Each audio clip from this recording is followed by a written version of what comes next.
Ya baik, terima kasih Anda masih bersama kami di seputar Aceh. Pemirsa, jajaran Satuan Reserse Kriminal Polresta Banda Aceh kembali mengungkap praktek prostitusi online di salah satu hotel di Kabupaten Aceh Besar.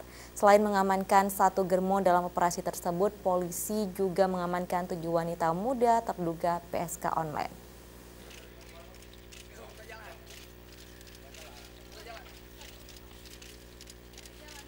Jika di tahun 2017, Satuan Reserse Kriminal Polresta Banda Aceh berhasil menangkap PSK online di salah satu hotel berbintang di kota Banda Aceh. Namun 2 hari lalu, jajaran Reskrim kembali berhasil mengungkap kasus yang sama di salah satu hotel di Aceh Besar. Kali ini polisi berhasil mengamankan 1 orang germo dan 7 terduga PSK online. Ketujuh PSK yang ditangkap tersebut berinisial Ayu 28 tahun, CA 24 tahun, RM 23 tahun, DS 24 tahun, RR 21 tahun, IZ 23 tahun, serta MJ 23 tahun. Sementara seorang mucikari berinisial MRS 28 tahun.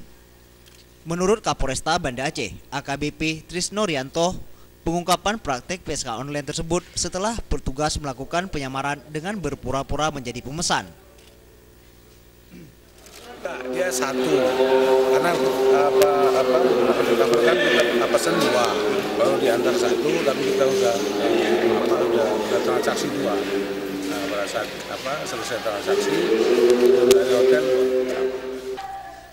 Dari tangan pelaku, petugas menyita barang bukti berupa uang tunai senilai 4 juta rupiah hasil transaksi, handphone, serta 1 orang wanita panggilan yang berada di dalam kamar hotel. Setelah dilakukan pengembangan, polisi kembali mengamankan 6 wanita terduga PSK online. Tim Liputan, Aceh TV.